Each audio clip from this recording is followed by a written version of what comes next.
So, you're not really sure what the difference is between destructive and non-destructive editing? You might want to pay attention to what I got to say in this video because you may be ruining your recordings.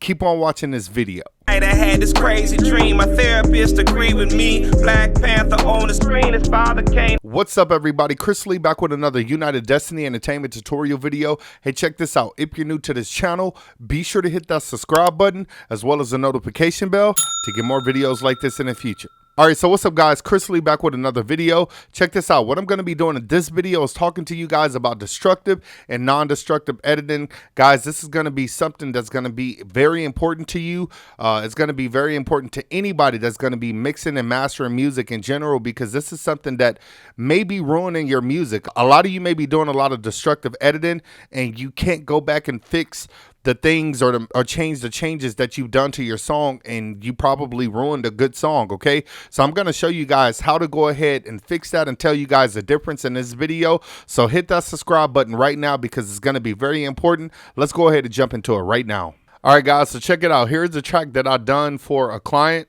Check it out. You a king. You a king. Do you know who you are? You a king. You a king. You a king.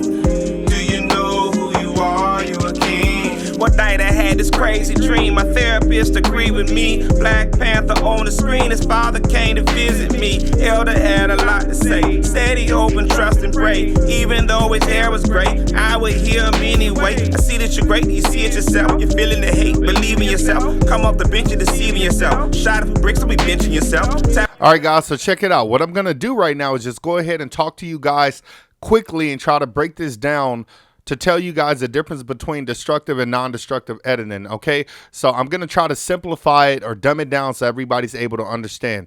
Long story short, guys, destructive editing, it's basically when you make an edit to a vocal or something in your session that you can't go back and change. You marry those effects. So once you go ahead and change it, you can never get it back. You can never change it back. And that can be that could be a really big deal when you're trying to record a song or mix and master a song in general, because once you change it, you can't go back and change it, and if you don't like it, it's going to be stuck like that forever. That's destructive editing. Okay, non-destructive editing is just basically where you kind of apply some type of effect, and then whatever effect that you apply to that certain vocal or instrument or whatever the case may be, it's not permanent. It's not married to that effect, or it's not married to that vocal. So you can go back and change it, bypass it, disable it at any time. That's going to be the most effective way to edit, because you may want to change something, or your artist or your client may like it a certain way, and then they may want you to change it, you know, a week later or a couple days later. They may hear something. And if you do destructive editing, they can't go back and change that, and they're going to be pretty pissed off. So you want to do non-destructive editing at all times, because it's definitely going to be more beneficial for you in this space. So let's just go ahead and give you guys a quick example right now. Some things that'll kind of help you out is, obviously, let's say if you use the audio suite. Okay, in this particular process, you can go ahead and add EQ, compression, reverb, or whatever you want to add. The thing is that once you add effects from this particular section here, it's going to be permanent. You're not going to be able to change it. Okay, so let's just say if I wanted to go here and choose, like, let's say an EQ. Let's do something drastic here. Let's go EQ, and then we are going to go to EQ 3/7 band. What it allows you to do is, let's say if I wanted to make this like a radio effect vocal. So I'm just going to pop this up here, turn on in, and then we're going to change the frequency up here. And then we're going to go here, low pass and high pass filter as well here. And let's just go ahead and audition it. One night I had this crazy dream. My therapist agreed with me. Black Panther on the screen. His father came to visit. So you can basically audition it here. Now, if I wanted to go ahead and make it permanently like that, I can just go ahead and hit render. Okay.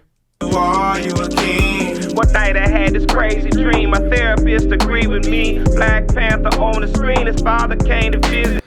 Cool. As cool as it sounds, it sounds great, right? So let's just say, let's go ahead. I want to save it. Let's just do. Okay, so now this is pretty much destructive editing, okay? So say if I just went ahead and went through my sessions and I kept doing undos and all this type of stuff, or I just closed the session out. Once I save it and close the session, that vocal is going to be permanently like that, and I'm not going to be able to change it. You do not want to do that in this particular case, guys. Do not do that. So what I'm going to do is go ahead and hit Command Z to undo that, okay? One way to avoid that's destructive editing. One way to avoid that is to go here, click the little drop down arrow on the track that you want to record on, and check this out. Go ahead and create duplicate. Hit duplicate, radio effect, and you just hit OK. Boom. What this is going to do now is it's basically going to create a duplicate of that actual vocal track.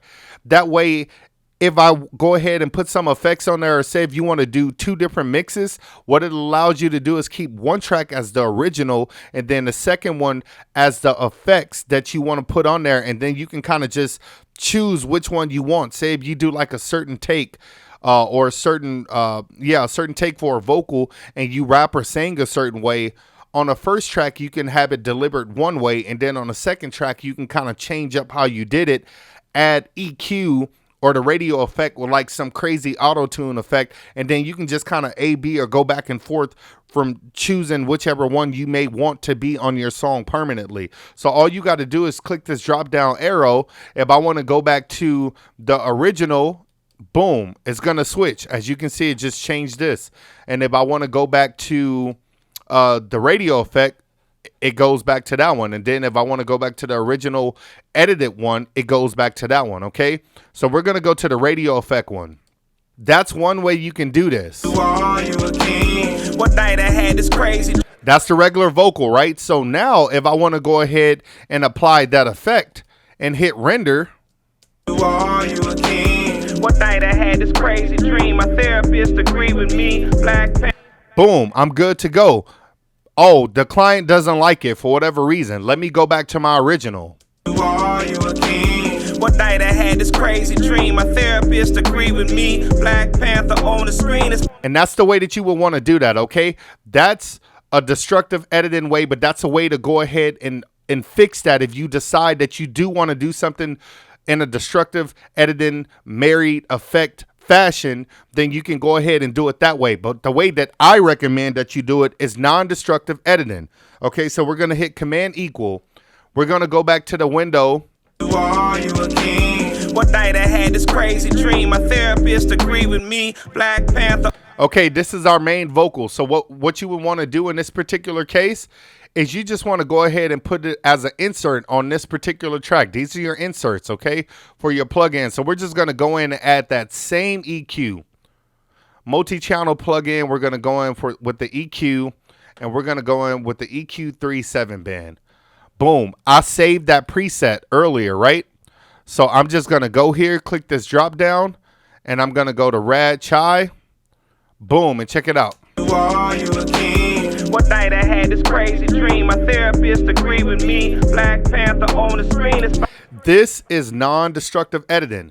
I applied the effect. If I don't want the effect anymore, I just go ahead and hit bypass. What night I had this crazy dream. My therapist agreed with me. Black Panther on the screen. His father came to visit me. Elder had a lot to say. Daddy open trust. Now, so I can bypass it, turn it back on whenever I want. I can automate it to only come in at a certain time, or I can just pretty much take it completely off the track if I don't want it anymore. So guys, that's really the difference between destructive and non-destructive editing. So if you're going to be applying any type of effects, then I definitely recommend that you guys utilize the non-destructive editing way, simply because you can take off the reverb, you can take off the delay, you can take off the compression, you can take off any effect that you may have on there. But once you do destructive editing to where you marry the effects to those vocals, guys, you won't be able to change it. And the only workaround way that I showed you is basically creating those duplicate tracks, if that's something that you want to do. But I just recommend that you guys personally do the non-destructive editing, because your client may want you to completely change the session up. Once you destroy their vocals by putting your effects on there, you can't change it, guys. So that's pretty much it. All right, guys, so that was pretty much it for the video. If you enjoyed the video, go ahead and give me a thumbs up. Leave me some comments. Let me know what you think. Do you think that this is an effective tip to utilize when it comes to mixing and mastering music? I definitely will say that the non-destructive editing is the best way to go. It's definitely going to save your butt when it comes to clients' materials. So, guys, don't do destructive editing. If it's something that you want to basically apply or do permanently because you never want to change it ever again, just keep that in mind, that destructive editing, you can't change it. Other than that, guys, I truly appreciate you guys watching my video. Go ahead and check out my other tutorials. If you're new to this channel, be sure to hit that subscribe button as well as the notification bell to get more videos like this in the future, because I do bring you tutorials every single week. And guys, as always, stay tuned for the next video. Dream, my therapist agreed with me. Black Panther on the screen, his father came to visit me. Elder had a lot to say, said he open, trust, and pray, even though it's